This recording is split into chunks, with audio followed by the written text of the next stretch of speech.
சங்கீதங்களின் புஸ்தகம் எல்லோருக்கும் தெரிந்த அறிமுகமான ஒரு சங்கீதம் 91வது சங்கீதம் 10ஆம் வசனத்தை வாசிக்கலாம். ஆகையால் பொல்லாப்பு உனக்கு நேரிடாது, வாதை உன் கூடாரத்தை அணுகாது. அல்லேலூயா. கர்த்தர் இந்த வாதத்தின் வாக்குத்தத்துக்காக காத்திருந்த போது தேவனோடு கூட வெளிப்படுத்தின வார்த்தை, வாதை உன் கூடாரத்தை அணுகாது, வாதை உன் கூடாரத்தை அணுகாது என்று சொல்லி கர்த்தர் இந்த ஜூன் மாதத்திலும் நம்மளோட கூட இடைபடுகிற தேவனாக இருக்கிறார். அல்லேலூயா. இந்த வசனத்திலே பார்க்கிற வார்த்தைகள் என்ன? வாதை. அல்லேலூயா. பொதுவாக வாதை என்ற வார்த்தை எதற்கு பயன்படுத்துவார்னா, சரீரபரமான ஒரு பலவீனத்திற்கு இந்த வார்த்தை பயன்படுத்தப்படுகிறது. அநேக இடங்களிலும் வேதத்தில் வாதை என்று சொல்லும்போது அது சரீரத்திலே உண்டாகிற ஒரு பலவீனத்தை குறிக்கிறது, அல்லது தோள்களிலே ஸ்கின்ல வர ஒரு வியாதியை அதை குறிக்கிறதா இருக்கிறது. ஆனால் வேதத்தில் அதில் இன்னொரு அர்த்தமும் உண்டு. வாதை என்பது ஒரு அழிவை குறிக்கிறதா இருக்கிறது. அல்லேலூயா. எகிப்து தேசத்தின் மேலே 10 வாதைகள் வந்தது என்று பார்க்கிறோம். அல்லேலூயா. எல்லா வாதையும் அவர்கள் சரீரத்தில் வந்ததா? இல்லை. அவர்களுக்கு பொருள் சேதமாகும்படியான வாதைகள் வந்தது. அவருடைய விவசாய நிலங்கள் சேதப்படும்படியான வாதை வந்தது. அப்படியானால் வாதைக்கு 2 விதமான பொருள்கள் உண்டு. ஒன்று, சரீரத்தில் உண்டாகிற வியாதி என்கிற ஒரு வாதை உண்டு. அழிவுக்கும் வாதை என்ற வார்த்தை தான் பயன்படுத்தப்படுகிறது. அல்லேலூயா. இப்போ எகிப்து தேசத்தில் 10 வாதைகள் என்று சொல்லும்போது அது 10 விதமான அழிவுகளை அது குறிக்கிறதா இருக்குது. அல்லேலூயா. அப்போ வாதை என்ற ஒரு பொருளுக்கு, அந்த வார்த்தைக்கு சரீர பலவீனமும் பொருந்தும், அது அழிவின் காரியமும் பொருந்தும். அல்லேலூயா. அப்போ கர்த்தர் இந்த நாளிலும் வாதை உன் கூடாரத்தை அணுகாது என்று சொல்லுவாரானால், அவர் நம்மை விட்டு வியாதியை நம்ம விட்டு நீக்குவதையும், நமக்கு அழிவு வராதபடிக்கு கர்த்தர் எவ்விதமாய் பாதுகாக்கிறார் என்பதையும் அதை குறிக்கிறதா இருக்கிறது. நம் வேதத்தில் வாதை எவ்விதமாய் வருகிறது என்று பார்ப்போமானால், வாதை தேவனுடைய கோபாக்கினாலும் வரும். தேவனிடத்திலிருந்து வருகிற தண்டனையாக வாதை வருகிறது. எகிப்து தேசத்தில் அது தேவனுடைய கோபாக்கினைக்காக வந்தது. அவள் ஜனங்களை விடுதலையாக்கும்படியாக தேவன் வாதையை கட்டளையிட்டார். தாவீது ராஜா தேசத்தை எண்ணி தொகையிட்ட போது அவனுக்கு தண்டனையாக கொடுக்கப்பட்டது வாதை. அல்லேலூயா. இஸ்ரவேல் ஜனங்களுக்குள்ளாகவும் தேவன் வாதையை கட்டளையிட்டார். மோசே கரங்களை உயர்த்தி செபித்து அந்த வாதையை அவன் மாற்றினான். தேவ சமூகத்தில் அவன் நின்றான். அப்போ வாதை என்பது தேவ கோபாக்கனையினாலும் அது வாதை வருகிறதா இருக்கிறது. ஒரு குடும்பத்தின் மேலே, ஒரு தேசத்தின் மேலே, தேவனுடைய ஜனங்கள் மேலே தேவனுடைய வாதை வரும். இரண்டாவதாக பிசாசினால் உண்டாகிற ஒரு வாதை இருக்கிறது. யோபுவை குறித்து பார்க்கும்போது தேவனால் பர்மிஷன் கொடுக்கப்பட்ட ஒரு விதமான சரீர பலவீனத்தின் வாதை அவனுக்கு வந்தது. அவனுக்கு சரீரத்திலும் வாதை வந்தது, அவனுடைய பொருட்களையும் ஆஸ்திகளையும் குடும்பத்தின் மேலே ஒரு அழிவு வந்தது. அப்போ வாதையினுடைய 2 பொருளும் யோபுவின் வாழ்க்கையிலே நடந்தது. அது பிசாசினாலே உண்டாகிற வாதை. சத்துருக்கினாலே உண்டாகிற வாதை உண்டு, அழிவு என்கிற வாதை. அவர்கள் வியாதி கொடுக்க முடியாது, ஆனால் அழிவை கொடுப்பார்கள். அழிவு பிசாசினாலும் சத்ருவினாலும் வரும். 4வது ஒன்று இருக்கிறது, இயற்கையாக வருகிற வாதை. எப்படி? ஆண்டவர் ஒரு மனுஷனை சிருஷ்டித்து அந்த உறுப்புகள் எல்லாம் அவனுக்கு கொடுத்து, அந்த உறுப்பு ஒவ்வொரு நாளும் வளர்ச்சி அடையவும், அது ஸ்லோவாக அவருடைய செயல்பாட்டை இழக்கவும் அது இயற்கையாக சிருஷ்டிக்கப்பட்டிருக்கிறது. உலகத்திலே 3 விதமான வல்லமைகள் செயல்பட்டு கொண்டிருக்கிறது. ஒன்று தேவனுடைய வல்லமை, 2வது அந்தகாரத்தின் வல்லமை, 3வது தேவனால் சிருஷ்டிக்கப்பட்ட இயற்கையின் ஒரு வல்லமை. அல்லேலூயா. ஆண்டவர் பாருங்க, இந்த பூமியை அழகாக உண்டு பண்ணி சிருஷ்டித்து அது தன்னிச்சையாக இயங்கும்படி தேவன் கொடுத்து விட்டார். எல்லா நேரங்களிலும் ஆண்டவர் புயலை அனுப்புவதற்கு நீ புயல் உண்டாவாயாக, நீ மழை உண்டாயாக என்று சொல்ல வேண்டிய அவசியம் இல்லை. கர்த்தர் சிருஷ்டித்து அந்த சிருஷ்டிப்பு தண்ணியிலே செயல்படும்படியாய் அது தேவன் பர்மிஷன் கொடுத்துட்டார். அது இயல்பாக காரியங்கள் நடந்து கொண்டு இருக்கும். ஆனால் அந்த இயற்கையின் வல்லமை ஒரு சில நாள் செயல்படும் போது தேவன் அதற்கு தன் பிள்ளைகளை பாதுகாக்கும்படி அந்த இயற்கையின் மேலே தேவன் அதிகாரம் கொள்ளுகிறவராக இருக்கிறார். ஹல்லேலூயா. போட்டில் ஆண்டவர் உறங்கி கொண்டு இருக்கும் போது அங்கே என்ன வந்தது? புயல் வந்தது. ஆண்டவர் நான் தூங்க போகிறேன், நீ புயல் வான்னு சொன்னாரா? அது இயற்கையாக அந்த கடலில் உண்டாகிற ஒரு புயல். அது அந்த போட்டை சேதப்படுத்தும் போது, ஜனங்கள் பயப்படுகிற போது தேவன் அந்த இயற்கையை அதட்டினார். அது இயல்பாகவே கடந்து போனது. அல்லேலூயா. அப்போ வாதை என்பது இயல்பாகவும் வரும். நீ 2 ராஜாக்களின் புஸ்தகம் 20ஆம் அதிகாரம் முதல் வசனத்தை வாசிப்பீர்களானால், அந்நாட்களில் எசேக்கியா வியாதிப்பட்டு மரணத்துக்கு ஏதுவாய் இருந்தான். அப்பொழுது ஆமோத்சின் குமாரனாகிய ஏசையா என்னும் தீர்க்கதரிசி அவனிடத்தில் வந்து அவனை நோக்கி, நீர் உமது வீட்டு காரியத்தை ஒழுங்குபடுத்தும், நீர் பிழைக்க மாட்டீர், மரித்து போவீர் என்று கர்த்தர் சொல்லுகிறார் என்றான். இங்கே எசேக்கியா ராஜாவுக்கு ஒரு பலவீனம் வந்தது. என்ன பலவீனம்? மரணத்துக்கு ஏதுவான வியாதிப்பட்டிருந்தான். வியாதி தான், வாதை தான். ஆனால் எதுக்கு? மரணத்துக்கு ஜீவன் போக போகுது. அல்லேலூயா. இது எதனாலே அவன் வியாதிப்பட்டான்? இருக்கிறதே ஒரு நல்ல ஒரு ராஜா, தேவனுக்கு பயப்படுகிறவன், கர்த்தருக்கு பிரியமானவைகள் எல்லாம் செய்தவன். நீங்கள் 3ஆம் வசனத்தை வீட்டில் வாசித்து பாருங்கள். அவன் செபிக்கிற செபம், ஆண்டவரே உமக்கு முன்பா நான் உத்தமனாக இருந்தேன். அப்புறம் ஏன் உனக்கு வியாதி வந்தது? அது இயல்பாகவே இந்த பூமியில் இருக்கிற வரைக்கும் பலவீனமும் காயங்களோ வரும் போகும், அதெல்லாம் அது இயல்பாகவே மனுஷன் அப்படி சிருஷ்டிக்கப்பட்டிருக்கு. ஒரு உடல் உறுப்பு பிறந்த குழந்தை அது வளர்ந்துக்கிட்டே வர வேண்டும். அது வளர்ந்து ஒரு காலகட்டத்தில் அது அப்படியே டீகம்போஸ் ஆகி அது இறக்க வேண்டும்ன்றது மனுஷனுக்கு நியமிக்கப்பட்ட ஒரு காரியம். அதே போல தான் வியாதிப்பட்டு இருந்தான். ஆனால் செபித்த போது கர்த்தர் அதை மாற்றி போட்டார். அல்லேலூயா. இயற்கையாக நடக்கிற ஒரு காரியம், ஆனால் அது செபிக்கும் போது கர்த்தர் அந்த இயற்கையான காரியத்தை மாற்றி அமைக்கிற தேவனாக இருக்கிறார். அல்லேலூயா. அவன் இயல்பாகவே அப்பொழுது மரித்திருக்க வேண்டும். அது அவனுடைய நியமிக்கப்பட்ட கால ஆண்டு. அதை அவன் செபித்த போது அதை 15 ஆண்டுகள் தேவன் கூட்டி கொடுத்தார். அல்லேலூயா. அப்போது இயல்பாகவே நடந்த ஒரு காரியம். நீங்கள் திரும்பி யோவான் எழுதின சுவிசேஷத்தின் புஸ்தகத்தில் 9ஆம் அதிகாரத்திலே முதல் 3 வசனத்தை வாசிப்பீர்களானால், அவர் அப்புறம் போகையில் பிறவி குருடனாகிய ஒரு மனுஷனை கண்டார். அப்பொழுது அவருடைய சீசர்கள் அவரை நோக்கி, ரபி, இவன் குருடனாய் பிறந்தது யார் செய்த பாவம்? இவன் செய்த பாவமோ இவனை பெற்றவர்கள் செய்த பாவமோ என்று கேட்டார்கள். இயேசு பிரதியுத்தமாக, அது இவன் செய்த பாவமும் அல்ல, இவனை பெற்றவர்கள் செய்த பாவமும் அல்ல, தேவனுடைய கிரியைகள் இவனிடத்தில் வெளிப்படும் பொருட்டு இப்படி பிறந்தான். அல்லேலூயா. அல்லேலூயா. இவன் எந்த பாவத்தினால பிறவிலே குருடனாக இருக்கலாம் அப்படின்னு கேட்கும்போது ஆண்டவர் சொல்கிறார், இது யாருடைய பாவமும் இல்லை, இது பிறக்கும் போதே ஒரு டிஃபெக்ட். அல்லேலூயா. பிறக்கும் போதே இருக்கிற டிஃபெக்ட்டு. ஆனால் அந்த டிஃபெக்டை ஏன் ஆண்டவர் அனுமதிச்சு வச்சுருக்கிறாருன்னா, நான் உன்னை சுகப்படுத்தும்படி. அல்லேலூயா.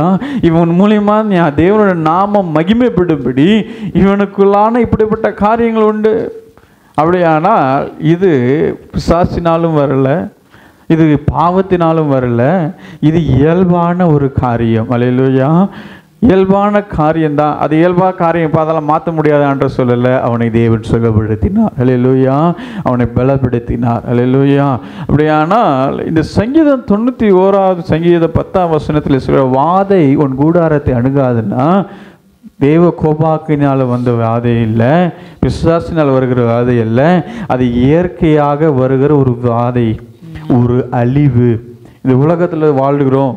உலகத்தில் பொருளாதாரம் வீழ்ச்சி அடையும் போது, எல்லா விலையும் அதிகமாகும் போது அதனுடைய பாதிப்பு நமக்கு தான் வரும். அல்லேலூயா. எல்லாரும் பால் பாக்கெட் 50 ரூபாய்க்கு வாங்கினா நம்ம மட்டும் 30 ரூபாய்க்கு வாங்குவோமா? அல்லேலூயா. எல்லா ஜனங்களுக்கு என்ன விலையோ அதே தான். இப்போ உலகத்தில் வருகிற பாதிப்பு நமக்கு வரும், உலகத்தில் வருகிற அழிவு நமக்கு வரும், உலகத்தில் கடன் இருக்கிற நெருக்கம் நமக்கு வரும். ஆனால் கர்த்தர் சொல்லுகிறா, அதனுடைய பாதிப்பு உன் வாழ்க்கையில் வராதபடிக்கு நான் உன்னை பாதுகாத்து நடத்துவேன்.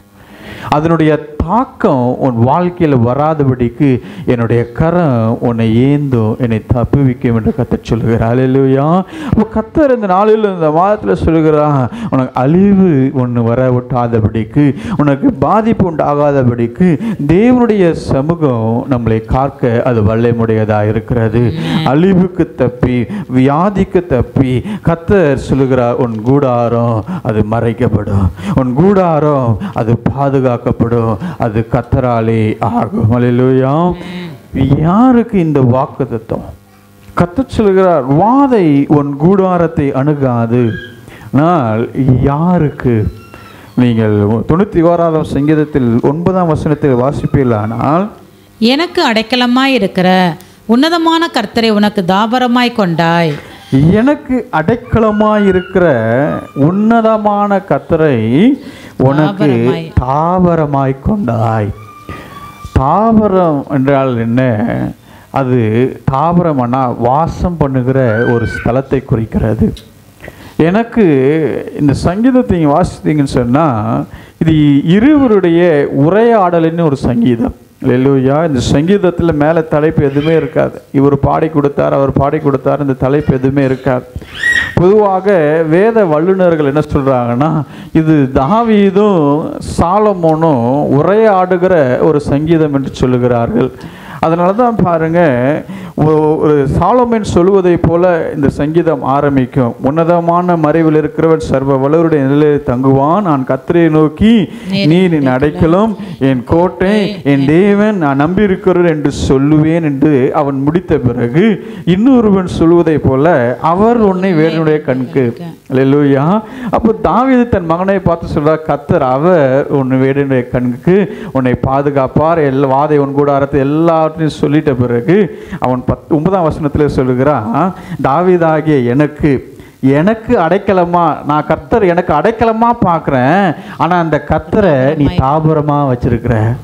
அவர் எனக்கு அடைக்கலம், நான் அவரை பார்க்கும்போது எனக்கு அடைக்கலமா இருக்கிறா, ஆனால் நீ அவரை எப்படி வச்சிருக்கிறனா தாபரமாக வச்சிருக்கிற.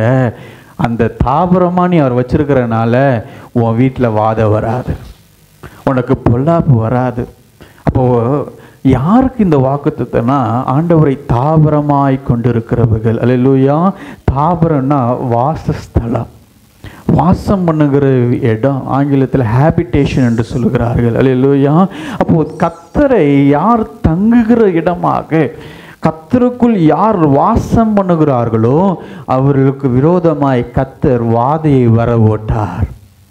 கர்த்தர் வாதையை வரவட்டாதபடிக்கு தேவன் அவர்களை ஆசீர்வதிக்கிற தேவனாய் இருக்கிறார். அல்லேலூயா. அப்போ கர்த்தர் நம்மளை தாபரமாய் கொள்ள வேண்டும்.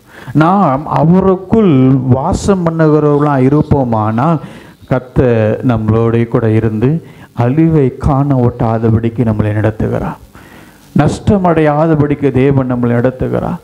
கர்த்தருடைய பலன் நம்மளை ஏந்தும்படி தாங்கும்படி கர்த்தர் நம்மளை நடத்துகிற தேவனாக இருக்கிறார். அல்லேலூயா. கர்த்தரை தாபரமாய் கொண்டிருக்கிறார். அப்படியானா நம்முடைய வாசஸ்தலமாக கர்த்தர் இருக்க வேண்டும். நான் எங்கே இருக்கிறேன்? நான் கர்த்தருக்குள் இருக்கிறேன், நான் கர்த்தரோடு இருக்கிறேன், நான் தேவனோடு வாசம் பண்ணுகிறேன். அப்போஸ்தலனாகிய பவுல் சொல்லுகிறார், இனி நான் அல்ல, கிறிஸ்துவே என்னுள் வாசம் பண்ணுகிறார். அப்படியானா என்னுடைய சுயங்கள் அல்ல, நான் கர்த்தரோடு இணைக்கப்பட்ட ஒரு அனுபவத்தில் இருக்கிறேன். நான் கர்த்தரோடு நான் இசைந்திருக்கிற ஒரு அனுபவம். நம்முடைய வீடு கர்த்தர் வாசம் பண்ணுகிற ஒரு வீடு ஆயிருக்க வேண்டும். அல்லேலூயா. அப்படியெல்லாம் இன்னொரு வார்த்தையில் சொன்னால், கர்த்தர் நம்ம வீட்டை அவர் வாசம் பண்ணுகிற இடமாய் மாற்ற வேண்டும். அவர்களுக்கு தான் கர்த்தர் தாபரமாய் கொண்டிருக்கிற அவர்களுக்கு தான் கர்த்தர் அவர்கள் வீட்டிலே வாதையை வரவிட்டார். கர்த்தர் அவர்களை பாதுகாக்கிறார், கர்த்தர் அவர்களோட கூட இருந்து நடத்துகிறார். அந்த 10ஆம் வாதை வரும்போது இந்த சங்காரத்துவன் எகிப்து தேசத்துக்குள்ளாகவும் போவான், அந்த எகிப்து தேசத்தில் வாசம் பண்ணுகிற இஸ்ரவேலின் பட்டணத்துக்குள்ளாகவும் கடந்து போகிறான். சமஸ்த எகிப்து தேசம் முழுவதும் தான் கடந்து போகிறான். ஆனால் அவன் வீட்டுக்குள் பிரவேசியாதபடிக்கு காத்தது எது? அந்த ஆட்டினுடைய இரத்தம். அது எதற்கு அடையாளம்? இது தேவனுடைய வீடு அல்லது தேவன் வாசம் பண்ணுகிற இடம் என்பதற்கான அடையாளம் தான் அந்த ரத்தம். அப்போ கர்த்தர் ஒரு வீட்டில் வாசம் பண்ணுவாரானால் அந்த வீட்டுக்கு அழிவு வராதபடிக்கு அந்த வீட்டுக்கு தேவன் பாதுகாப்பாக இருக்கிறார். தேவன் ஒரு பாதுகாப்பின் அரணாக இருக்கிறார். அல்லேலூயா. அதனால தான் சொல்லப்பட்டிருக்கிறது, கற்பாறையின் மேலே கட்டப்பட்டவனுடைய வீடு, அந்த வீட்டின் மேலே மழை வரும், வெள்ளம் வரும், என்ன வந்தாலும் அந்த வீடு அசைவுறாது இருக்கும். ஏன்? அந்த வீட்டு உள்ளே அஸ்திபாரமாகிய கிறிஸ்து அங்கே இருக்கிறார். அல்லேலூயா. அவர் ஒரு வீட்டுக்குள் இருப்பாரானால், தாபரமாய் நாம் கொண்டிருப்போமானால், கர்த்தர் நம்மளோட கூட இருந்து அழிவை காண ஒட்டாதபடிக்கு தேவன் ஆசீர்வதித்து நடத்துகிற தேவனாக இருக்கிறார். அல்லேலூயா. அது மாத்திரமல்ல, அவரை தாபரமாய் கொண்டிருக்கிற போது கர்த்தர் விசாரிக்கிற தேவனாக இருக்கிறார். ஆதாமி ஏவாளை ஆண்டவர் உண்டு பண்ணி அவர்களை பகலில் குளிர்ச்சியான நேரத்தில் அவர்களை விசாரிக்கும்படி கடந்து வந்தார். அவர் எப்படி இருக்கிறார்கள், அவர் நலமுடன் இருக்கிறார்களா, என்ன செய்கிறார்கள் என்று விசாரிக்கும்படி தேவன் இருக்கிறார். அல்லேலூயா. தேவன் வாசம் பண்ணுகிற இடத்துல, அந்த வீட்டில் கர்த்தர் நம்மளை விசாரிக்கிறவர். அதனால 1 பேதுருக்கு எழுதின நிருபம் 5ஆம் அதிகாரம் 7ஆம் வசனத்தில் பார்ப்போமானால், அவர் உங்களை விசாரிக்கிற ஆனபடியால் உங்கள் கவலைகளை எல்லாம் அவர் மேல் வைத்து விடுங்கள். அவர் நம்மளை விசாரிப்பார். நம்ம வீட்டில் அவர் விசாரிக்கிற தேவன். அதனால தான் பாருங்க, கர்த்தர் என்ன சொன்னார்? வாதை உனக்கு அணுகாதுன்னு சொல்லலை. சங்கீதம் 91:10 வாதை உனக்கு வராதுன்னு சொல்லலை. என்ன சொல்லியிருக்கு? வாதை உன் கூடாரத்தை அணுகாது. அப்படின்னா நீ வாசம் பண்ணுற இடத்தை அணுகாது. அதனாலே நாம் அங்கே இருக்கும்போது கர்த்தர் நம்மளே அந்த பலவீனம் நம்மளை தாக்காதபடிக்கு கர்த்தரை பாதுகாக்கிறார். கர்த்தருடைய மகிமை அந்த வீட்டை பாதுகாக்கும். அப்போ கர்த்தர் நம்ம இடத்துல தரிசிக்கும்படி வருகிறவர் அவர் காணாதவர் போவதல்ல, கர்த்தர் நம்மளை விசாரிக்கிறவர். இந்த மாதத்தில் கர்த்தர் நம்மளை விசாரிக்கிற, உனக்கு என்ன வேண்டும், ஏன் பதறுகிறாய், உனக்கு என்ன வேண்டும்? கர்த்தர் அதனுடைய காரியங்களை நேர்த்தியாய் செய்து முடிக்கிற தேவன். நமக்கு என்ன தேவை என்பதை கர்த்தர் அறிந்திருக்கிறார். ஆனால் கர்த்தர் நம்ம எப்படின்னா கேட்கணும், ஆண்டவரே என்னுடைய வீட்டில் நீர் வாசம் பண்ண வேண்டும். வாதை என் கூடாரத்தை அணுகாதனா, கர்த்தர் உள்ளே இருந்தால் தான் வாதை வராது. அது கர்த்தர் வெளியே இருந்து ஆசீர்வதிக்கிறதல்ல, கர்த்தர் உள்ளே வந்து விடுகிறார். அப்போ என்னுடைய வீடு கர்த்தர் வாசம் பண்ணுவதற்கு ஏற்றதாக இருக்கணும்னா, அவருடைய வீடு எப்படிப்பட்ட இடத்துல அவர் வாசம் பண்ணுகிறார்? ஆண்டவர் சொல்லுகிற சங்கீதம் ஏசாயா 56ஆவது அதிகாரம் 7ஆம் வசனத்தில் ஆண்டவர் சொல்லுங்க, என்னுடைய வீடு சகல ஜனத்துக்கு ஜெப வீடு எனப்படும். என் வீடு ஜெப வீடு என்று அங்கீகரிக்கப்படும். அல்லேலூயா. நீங்கள் பாருங்க, வாடகைக்கு இருக்கிறவர்கள் கிறிஸ்தவர்கள் போய் வீடு வேணும்னு கேட்டால் நீங்கள் சத்தமாக செபிப்பீங்க, அதனால் உங்களுக்கு வாடகை கொடுக்க மாட்டோன்னு அப்படின்னு சொல்லுவாங்க. அல்லேலூயா. கிறிஸ்தவர்கள் அல்லாதவர்களுக்கு இவர்கள் ஜெபிக்கிறவர்கள் என்று முத்திரை இருக்குது. ஆனால் உண்மையாலே ஜெபிக்கிறீங்களா? அல்லேலூயா. அவர் பிற ஜாதியாக சொல்லலாம், அவங்கெல்லாம் ஜெபிக்கிறவங்கப்பா, அதனால கொடுக்கக்கூடாதுப்பா. அவங்க சொல்லுவாங்க, நாங்களாம் அவ்வளோ சத்தமாக ஜெபம் பண்ண மாட்டோம். ஏன்? நாங்கள் ஜெபமே பண்ண மாட்டோம். அப்புறம் தானே சத்தமாக வர்றது. ஆனால் நாங்கள் ஜெபம் பண்ண மாட்டோம் சொல்ல மாட்டாங்க. என்ன சொல்லுவாங்க? அவ்வளோ நாங்கள் சத்தமாலாம் ஜெபம் பண்ண மாட்டோம். ஏன்னா ஜெபம் பண்ணால் தானே சத்தம் வரும். அல்லேலூயா. புறஜாதியார்கள் முத்திரை கொடுக்குறாங்க, இவர்கள் ஜெபிக்கிறவர்கள் என்று சொல்லி. ஆனால் கர்த்தருடைய பிள்ளைகள் வீட்டில் ஜெபிக்கிறது இல்லை. கர்த்தருடைய வீட்டில் ஜெபம் இல்லைன்னு சொன்னால் அங்கே கர்த்தரை வாசம் பண்ண முடியாது. கர்த்தருடைய பிரசன்னம் அங்கே இருக்காது. அப்போ வியாதி உள்ள வரும், பலவீனம் உள்ள வரும், போராட்டம் உள்ள வரும், அழிவு உள்ள வரும். எல்லாம் உள்ளே வந்ததுக்கப்புறம் துரத்துற வேலை பண்ணிக்கிட்டு இருக்கிறோம். அல்லேலூயா. அநேகர் பாருங்க, எல்லாம் உள்ளே வந்ததுக்கப்புறம் துரத்துற வேலை பண்ணுறாங்க. அதனால் கர்த்தர் சொல்கிறார், நான் ஏற்கனவே உள்ளே இருந்தேன்னா அதெல்லாம் உள்ளே வராதுப்பா. அதுக்கு என்ன பண்ணணும்? உன் வீடு ஜெப வீடாக இருக்க வேண்டும். தேவனால் பாதுகாக்கப்படுகிற வீடாக இருக்க வேண்டும். யோபு வீட்டுக்குள்ளே பிசாசு நுழைய முடியல. அதனால தான் ஸ்பெஷல் பர்மிஷன் கேட்குறா. நான் சோதித்தறியும்படிக்கு எனக்கு இடம் கொடு. நீர் அவன் இவ்வளோ பெருசாக இருக்கிறான்னா, நீர் வேலி அடித்தனால அப்படி இருக்கிறான். நீர் என்னை உள்ளே போக முடியாத அளவுக்கு நீர் அவன் யோபுவுக்கும் எனக்கும் ஒரு மத்தியஸ்தராக முன்னாடி நிற்கிறதுனால அவனை நான் தொட முடியாது இருக்கிறேன். நீர் பர்மிஷன் கூட அவன் கேட்டுட்டு தான் உள்ளே வந்தான். அவன் ரெட்டிப்பாக ஆசீர்வதிக்கும்படியாக தேவன் பர்மிஷன் கொடுத்தார். அல்லேலூயா. ரெட்டிப்பான அவனை ஆசீர்வதிக்கும்படி தேவன் கொடுத்தார். அல்லேலூயா. அப்படியே ஆனால் கர்த்தரோடு நாம் இருப்போமானால் அவர் பர்மிஷன் இல்லாமல் ஒரு அணு கூட நம்ம வாழ்க்கையில் அசையாது, ஒரு காரியம் தீங்கு அணுகாது. அப்போ ஜெபிக்கிற வீட்டிற்கு விரோதமாய் தீங்கு அணுகாதபடிக்கு கர்த்தர் பாதுகாப்பை கட்டளையிடுகிறார், கர்த்தர் மறைபொருளை வெளிப்படுத்துகிறார். அல்லேலூயா. அப்போ கர்த்தருடைய வீடு ஜெப வீடு, நம்முடைய வீடு ஜெபிக்கிற வீடுன்னு சொல்லணும். அக்கம் பக்கத்தில் இருக்கும் சொல்லணும், ஜெப சத்தம் கேட்கும், அந்த வீட்டில் தேவனுடைய துதிக்கிற சத்தம் இருக்கும் அப்படின்னு சொல்லி எல்லாரும் சொல்ல வேண்டாம். ஜெப வீடு கர்த்தர் வாசம் பண்ணுகிற வீடு, கர்த்தர் அங்கே இருப்பார். ஆனால் அந்த வீட்டுக்கு விரோதமாய் வாதையோ அழிவு பலவீனத்தின் கிரியைகளை நெருங்காதபடிக்கு தேவன் பாதுகாக்கிறார். இரண்டாவதாக நீங்கள் வாசிங்க 1 பேதுரு அதே அதிகாரம் தான், 5ஆம் அதிகாரம் 7ஆம் வசனத்திலே அவர் நம்ம விசாரிக்கிறார் ஆனபடியினாலே அவர் உங்கள் கவலை எல்லாம் அவர் மேல் வைத்து விடுங்கள். உங்கள் கவலைகளை அவர் மேலே வைத்து விடுங்கள். அவர் மேலே கவலைகள் எல்லாம் வைத்து விடுங்க. நீங்கள் கவலைப்படாது. கர்த்தர் சொல்லுகிறார், இந்த மாதத்தில் நீ கலங்காத, கர்த்தர் உன்னை நடத்துவா. அவர் மேலே உன் பாரங்களை எல்லாவற்றையும் வைத்து விடு. புத்தி கெட்டாத தேவனுடைய சமாதானம் உன்னை ஆளுகை செய்யும். யோவான் 14ஆம் அதிகாரம் 27ஆம் வசனத்தில் பாருங்க, தேவன் சமாதானத்தை கூறுகிறார். சமாதானத்தை உங்களுக்கு வைத்து போகிறேன், என்னுடைய சமாதானத்தையே உங்களுக்கு கொடுக்கிறேன். உலகம் கொடுக்கிற பிரகாரமாய் நான் உங்களுக்கு கொடுக்கிறது இல்லை. உங்கள் இருதயம் கலங்காமலும் பயப்படாமலும் இருப்பதாக. அல்லேலூயா. உங்கள் இருதயம் கலங்கவும் வேண்டாம், பயப்படவும் வேண்டாம், என்னுடைய சமாதானம் உன்னை ஆட்கொள்ளட்டும். சூழ்நிலை எல்லாம் நல்லா இருக்கும்போது சந்தோஷமாக இருக்கிறது அது எளிது இல்லையா? கடன் இல்லாமல் இருக்கும்போது, சாப்பிட ஆகாரம் நல்லா கிடைக்கும்போது, உடுத்த உடை இருக்கும்போது, பிள்ளைகளுக்கு ஈஸியாக ஃபீஸ் கட்டும்போது சந்தோஷமாக இருக்கிறது எளிது இல்லையா? படுத்த உடனே நல்லா தூங்குவது எளிது. இது உலகத்தாரும் செய்வார்கள், உலகத்தில் இருக்கிறவங்க கர்த்தர் இல்லாதவங்களும் செய்வாங்க. ஆனால் கர்த்தர் சொல்லுகிறா, நான் உனக்கு ஒரு சமாதானத்தை கொடுக்குறேன். அந்த சமாதானம் உன் வாழ்க்கையில் எல்லாம் நேர்த்தியாக இருக்கும்போது இருக்கிற சமாதானம் இல்லை, அதான் உலகம் கொடுக்குற சமாதானம். எல்லாம் கரெக்டாக இருக்கும்போது சந்தோஷமாக இருக்கிறது உலகம் கொடுக்கும். ஆனால் என்னுடைய உபத்திரத்தின் காலத்திலும் கர்த்தருடைய சமாதானம் உன்னை ஆட்கொள்ளும். நீ காரியங்கள் எதிர்மறையாக இருக்கும்போதும் இந்த சமாதானம் உன் இருதயத்தில் இருக்குமானால் கர்த்தர் உன்னை ஆசீர்வதித்து நடத்துவார். அதுக்கு தான் அப்போஸ்தலனாகிய பவுல் பிலிப்பில் ஒரு அருமையான வார்த்தையை பயன்படுத்துகிறார். பிலிப்பியருக்கு எழுதின நிருபம் 4ஆம் அதிகாரம் 7ஆம் வசனத்தில் வாசியுங்கள். அப்பொழுது எல்லா புத்திக்கு மேலான தேவ சமாதானம் உங்கள் இருதயங்களையும் உங்கள் சிந்தைகளையும் கிறிஸ்து இயேசுவுக்குள்ளாக காத்துக்கொள்ளும். அல்லேலூயா. இந்த சமாதானத்துக்கு பேர் என்ன?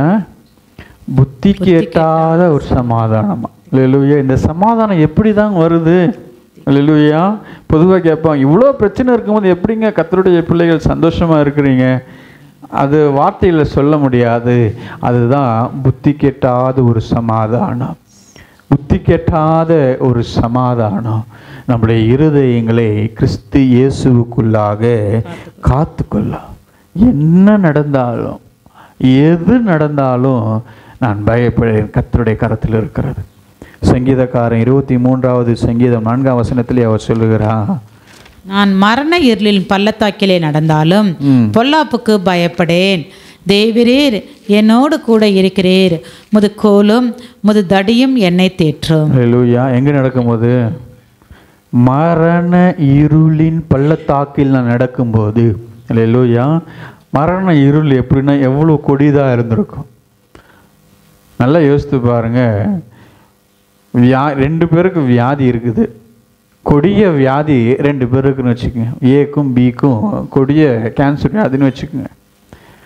ஏ என்ற நபருக்கு வியாதி இருக்கிறது தெரியும், பி இருக்கிறவருக்கு வியாதி இருக்கிறது தெரியாது. யார் ரொம்ப நாள் உயிரோடு இருப்பா? வியாதி இருக்குன்னு தெரிஞ்சவன் அது தெரிஞ்சதுனாலே சீக்கிரம் இறந்துடுவார். அல்லேலூயா. வியாதி இல்லாதவன் நமக்கு இல்லைப்பா அப்படின்னு இருந்துட்டு இயல்பாக இறந்தது போல் இறந்துடுவாங்க.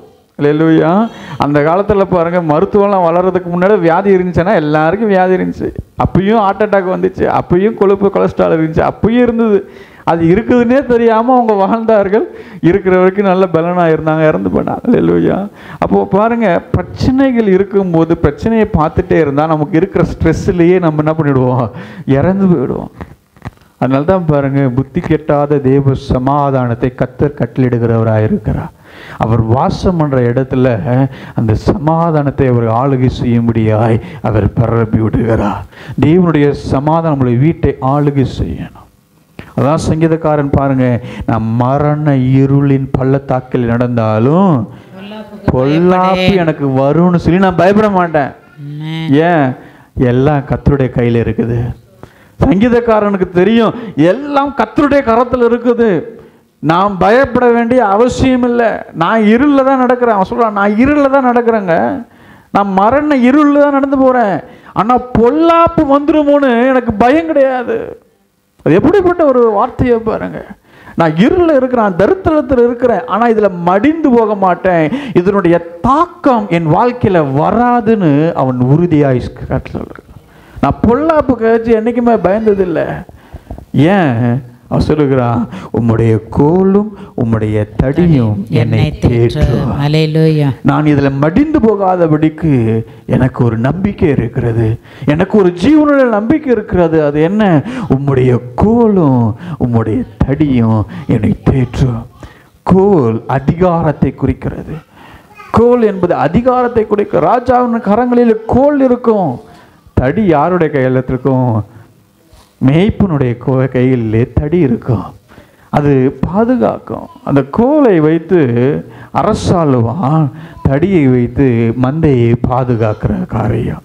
அப்போ இரண்டு காரியம் இருக்கு. என்னை தேவன் எல்லாம், என் வாழ்க்கை கர்த்தருடைய கரத்தில் இருக்குது, அதனால பொல்லாப்பு எனக்கு வராது, என்னை தேற்றுவி, என்னை நடத்துவீர் என்ற முழு நம்பிக்கை எனக்கு இருக்கிறது. அல்லேலூயா. அதனால தான் சொல்ற, கர்த்தர் கரத்தில் இருக்குது நீங்க நம்புனீங்கன்னா உங்களுக்கு எந்த பிரச்சனையும் இல்லை. அல்லேலூயா. அநேகர் சொல்லுவாங்க, எங்கள் அப்பா இருக்கிற காலம் வரைக்கும் வாழ்க்கையினுடைய கஷ்டம்னா எனக்கு என்னன்னே தெரியாதுங்க, அவர் பார்த்துக்கிட்டாருங்க. அல்லேலூயா. தகப்பன் பிதா உங்களுக்கு இருக்கிறார், அவர் உங்களுடைய காரியங்களை பார்த்து. உலக தகப்பனே அவ்வளவு காரியங்களை செய்யும்போது கர்த்தர் உங்களை நடத்தாதிருப்பது எப்படி? கர்த்தர் உங்களை நிச்சயமாகவே அவர் உங்களை நடத்துவா. நீங்கள் அழுது புலம்புவது வீண். தேவ சமூகத்தில் ஒப்பு கொடுத்து உங்களுடைய வீடு தேவ பிரசன்னத்தினால் நிரம்ப வேண்டும் என்று ஜெபிப்பீர்கள். ஆனால் அந்த வீட்டை தேவன் புத்தி கெட்டாத சமாதானத்தினால் நிறைய பண்ணி வாதை என்கிற அழிவும் வியாதியும் வராதபடிக்கு தேவன் பாதுகாக்கிற தேவனாக இருக்கிறார். அல்லேலூயா. நாம் கர்த்தரோடு இருந்தால் அவர் நம்மளோட கூட இருந்து அவர் நடத்துகிற தேவனாக இருக்கிறார். அல்லேலூயா. மூன்றாவதாக 1 கொரிந்தியருக்கு எழுதின நிருபம் 2வது அதிகாரம் 10ஆம் வசனத்திலிருந்து 12ஆம் வசனம் முடிய வாசிக்கலாம். நமக்கோ தேவன் அவைகளை தமது ஆவியினாலே வெளிப்படுத்தினார். அந்த ஆவியானவர் எல்லாவற்றையும் தேவனுடைய ஆழங்களையும் ஆராய்ந்திருக்கிறார். மனுஷனில் உள்ள ஆவியை அன்றி மனுஷரில் எவன் மனுஷனுக்குரியவைகளை அறிவான்? அப்படி போல தேவனுடைய ஆவியை அன்றி ஒருவனும் தேவனுக்குரியவைகளை அறிய மாட்டான். நாங்களோ உலகத்தின் ஆவியை பெறாமல் தேவனால் எங்களுக்கு அருளப்பட்டவைகளை அறியும்படிக்கு தேவனிடத்திலிருந்து புறப்படுகிற ஆவியையே பெற்றோம். அல்லேலூயா. தேவன் அவைகளை நமக்கு ஆவியிலே வெளிப்படுத்தியிருக்கிறார். அல்லேலூயா. மூன்றாவது பாருங்க, அவரை தாபரமாய் கொண்டிருக்கும் போது ஆபத்து வராதபடிக்கு வெளிப்பாடுகளை ஆவியானவர் கொடுக்கிறவராக இருக்கிறார். அல்லேலூயா. பார்க்கிறோம், தேவன் அவைகளை நமக்கு ஆவியிலே வெளிப்படுத்தினார். அந்த ஆவியானவர் எல்லாவற்றையும் தேவனுடைய ஆழங்களையும் ஆராய்ந்திருக்கிறார். அல்லேலூயா. 15ஆம் வசனத்தில் பாருங்க, ஆவிக்குரியவன் எல்லாவற்றையும் ஆராய்ந்து நிதானிக்கிறான், அவன் ஒருவனாலும் ஆராயப்படா. அல்லேலூயா. கர்த்தர் ஆவிக்குரியவனாய் நம்மளை மாற்றுகிறார். அவர் நம்மளுக்கு தாபரமாய் நாம் கொண்டிருப்போமானால் ஒரு சில ஆபத்தின் காரியங்களை தேவன் வெளிப்படுத்துகிறவராக இருக்கிறார். அல்லேலூயா. கர்த்தருடைய மகிமை நம்மளை சூழ்ந்து கொள்ளுகிறதா இருக்கிறது. தேவன் தாபரமாய் கொண்டிருக்கிற ஜனங்களுடைய வீட்டின் ரகசியங்களை தேவன் வெளிப்படுத்துகிறவராக இருக்கிறார். அவர் ஒவ்வொரு வீட்டிலும் மறைக்கப்பட்ட காரியங்கள் உண்டு, தேவன் அதை வெளியரங்கமாக்குகிறார். ஆபத்து வராதபடிக்கு தேவன் பாதுகாக்கிறவராக இருக்கிறார். நீங்கள் தானியேல் புஸ்தகத்தில் 2வது அதிகாரம் 21ஆம் வசனத்தில் பார்ப்பீர்களானால், எப்பொழுதுமாய் தேவன் ரகசியங்களை வெளிப்படுத்துகிறார் என்று தானியேல் சொல்லுகிறார். 21, 22. அவர் காலங்களையும் சமயங்களையும் மாற்றுகிறவர், ராஜாக்களை தள்ளி ராஜாக்களை ஏற்படுத்துகிறவர், ஞானிகளுக்கு ஞானத்தையும் அறிவாளிகளுக்கு அறிவையும் கொடுக்கிறவர். அவரே ஆழமும் மறைபொருளுமானதை வெளிப்படுத்துகிறவர். இருளில் இருக்கிறதை அவர் அறிவார், வெளிச்சம் அவரிடத்திலே தங்கும். அல்லேலூயா. ரகசியங்களை வெளிப்படுத்துகிறவர். எல்லா ரகசியங்களும் அவருக்கு உள்ளாய் காணப்படுகிறது. அவரே காலங்களையும் சமயங்களையும் மாற்றுகிறவர். அவரே ஆழமும் மறைபொருளானதை வெளிப்படுத்துகிற தேவன். 28ஆம் வசனத்தில் அவர் சொல்லுகிறார், மறைபொருள்களை வெளிப்படுத்துகிற பரலோகத்தில் இருக்கிற தேவன். அல்லேலூயா. அவருக்கு பேரே என்ன? மறைபொருள்களை வெளிப்படுத்துகிறவர். யாருக்கு வெளிப்படுத்தினார்? தானியேலுக்கு தேவன் மறைபொருளை வெளிப்படுத்தினார். ஏன்? தானியேல் கர்த்தரோடு இருக்கிற ஒரு மனுஷன், கர்த்தரோடு ஜீவனம் பண்ணுகிற ஒரு மனுஷன். அவனுக்கு கர்த்தர் வெளிப்படுத்துகிற தேவனாக இருக்கிறார். கர்த்தருடைய சமூகம் அவனோடே கூட இருந்து அவன் தேவன் அவனுக்கு மறைவாக எதுவுமே வைக்கவில்லை. ஆமோஸின் தீர்க்கதரிசியின் புஸ்தகம் 3வது அதிகாரம் 7ஆம் வசனத்தில் பார்ப்பீர்களானால், இங்கே தேவனுடைய வார்த்தை சொல்கிறது, கர்த்தராகிய ஆண்டவர் தீர்க்கதரிசிகளாகிய தம்முடைய ஊழியக்காரருக்கு தமது ரகசியத்தை வெளிப்படுத்தாமல் ஒரு காரியத்தையும் செய்யார். அல்லேலூயா. கர்த்தராகிய ஆண்டவர் தீர்க்கதரிசியாகிய தம்முடைய ஊழியக்காரருக்கு தமது ரகசியத்தை வெளிப்படுத்தாமல் ஒரு காரியத்தை செய்ய. அப்போ மறைபொருளான காரியத்தை இந்த வசனத்தை வாசிச்சோன்னே என்ன நினைப்பீங்க? ஆண்டவர் தீர்க்கதரிசிக்கு வெளிப்படுத்துகிறாரு, அவருடைய ஊழியக்காரருக்கு வெளிப்படுத்துவார், நமக்கெல்லாம் வெளிப்படுத்த மாட்டார். அவங்ககிட்ட கேட்டு தெரிஞ்சுக்கலாம். அல்லேலூயா. ஏன் பழைய ஏற்பாட்டில் எழுதப்பட்ட இந்த வசனத்திலே ஆண்டவர் தீர்க்கதரிசியாகிய தன் ஊழியக்காரர் என்று சொல்லுகிறார்? பழைய ஏற்பாட்டில் தீர்க்கதரிசிகள்னா யார்? அவங்களையும் ஆராய்ச்சி பண்ணி பாருங்க. அவர்கள் தன் குடும்ப வாழ்க்கையில் இருந்தாலும் கர்த்தரோடு அதிக நேரத்தை செலவிட்டவர்கள், காடுகளிலும் குகைகளிலும் தேவனோடு உறவாடினவர்கள். அப்படியானால் கர்த்தர் யாருக்கு ரகசியத்தை வெளிப்படுத்தினார்னா, கர்த்தரோடு உறவாடுகிறவர்களுக்கு, கர்த்தரோடு இருக்கிறவர்களுக்கு. தீர்க்கதரிசிகள்னா யார்? பேசிக்கலாக தீர்க்கதரிசி என்ற வார்த்தைக்கு என்ன பொருள்? தேவனுடைய வாய் என்பது பொருள். கர்த்தர் சொல்ல விரும்புகிற வார்த்தைகளை ஜனங்களுக்கு சொல்லுகிறவர்கள் தான் தீர்க்கதரிசிகள். அப்படியானால் அந்த தீர்க்கதரிசின்ற வார்த்தையை நம்ம சுலபமாக்கினா கர்த்தருடைய சத்தத்தை கேட்டு ஜனங்களுக்கு சொல்லுகிறவர்கள். அல்லேலூயா. அவர்கள் எப்படி கர்த்தருடைய சத்தத்தை கேட்டார்கள்? குகைகளிலும் காடுகளிலும் வீடுகளில் தங்கியிருக்கும் போது கர்த்தரோடு அதிக நேரத்தை செலவிட்டு தேவனோடு சஞ்சரித்த போது கர்த்தர் அவர்களுக்கு மக்களுக்கு சொல்ல வேண்டிய வார்த்தைகளை அவர்களுக்கு சொன்னார்கள். அல்லேலூயா. அப்படியானால் கர்த்தரோடு இருக்கிறவர்களுக்கு ரகசியம் வெளிப்படும். இப்போ நீங்கள் கர்த்தரோடு இருப்பீர்களானால் புதிய ஏற்பாட்டின்படி நீங்களும் தீர்க்கதரிசிகளே. கர்த்தரோடு நம்ம இருந்தால் ரகசியங்களை தேவன் வெளிப்படுத்துவார். எப்படிப்பட்ட ரகசியம்? நமக்கு குடும்பத்துக்கு பாதிப்பு வராதபடிக்கு ஜெபிப்பதற்கான காரியங்களை தேவன் வெளிப்படுத்தி கொடுப்பார். அல்லேலூயா. தேவன் இக்கட்டான சூழ்நிலையில் ஆபத்து வரும்போது நமக்கு முன்கூட்டியே அறிவித்து தேவன் நம்மளை எச்சரிக்கையாக இருக்க சொல்லுகிற தேவனாக இருக்கிறார். அல்லேலூயா. சில ஆண்டுகளுக்கு முன்பாக அப்போதான் என்னுடைய சின்ன வயசு புகைப்படத்தை ஒரு ஃப்ரேம் மாதிரி போட்டு அங்கே வைத்திருந்தேன். அப்போ வைத்திருக்க கொஞ்ச நாள்லே மூப்புரையாக்கு ஒரு தரிசனம். அந்த தரிசனத்தில் ஒருவர் வந்து கேட்குறா, உங்களுடைய இளைய மகன் இறந்து விட்டானே, எப்பொழுது நீங்கள் சோத்திர கோட்டை வைக்கிறீங்க அப்படின்னு கேட்டான். அல்லேலூயா. அதை பார்த்து பயந்து மூப்பரையை எழுந்து விட்டார்கள். அப்போ இந்த தரிசனத்தை எதுக்கு ஆண்டவர் கொடுத்தார்? அவனுக்கு ஒரு பாதிப்பு வரப்போகுது, நீங்கள் செபிக்க ஆரம்பிங்கள் என்பதற்கான ஒரு வெளிப்பாடு. இன்றைக்கு நான் மறித்து விடாமல் இருக்கலாம், ஆனால் ஒரு ஆபத்து வரும்போது முன்கூட்டியே தேவன் அறிவிக்கிற தேவனாக இருக்கிறார். அவர்கள் பிள்ளைகளை பாதுகாக்கும்படி இப்படிப்பட்ட காரியங்களை தேவன் அநேக நேரங்கள் அநேக வெளிப்பாடுகளை தேவன் கொடுத்திருக்கிறார். இங்கெல்லாம் அநேக நேரங்களில் தாயாருக்கு அநேக வெளிப்பாடு, பிரச்சனை வருவதற்கு முன்பாகவே ஒரு வெளிப்பாடு கடந்து வரும். அதற்கெல்லாம் முன்கூட்டியே செபித்து அதனுடைய காரியங்களை தவிர்த்திருக்கிறோம். அப்பொழுது எப்பொழுது தேவன் வெளிப்படுத்துகிறார்? அவரை தாபரமாய் கொண்டிருக்கும் போது பின்னாக நடக்கிற பிசாசின் கிரியைகளை மேற்கொள்ளும்படி கர்த்தர் நமக்காக காரியங்களை வாய்க்க பண்ணுகிற தேவனாக இருக்கிறார். அல்லேலூயா. அதை தேவன் வெளிப்படுத்துகிறார். நமக்கு தெரியாததான், மறைந்திருக்கிற காரியம்தான். ஆனால் கர்த்தர் அந்த காரியத்தை தன்னுடைய ஊழியக்காரருக்கு வெளிப்படுத்துகிறார். ஆலயத்தில் அந்த காரியத்தை வெளிப்படுத்துகிற தேவனாக இருக்கிறார். அல்லேலூயா. யாருக்கு? அவரை தாபரமாய் கொண்டு இருக்கிறவர்களுக்கு.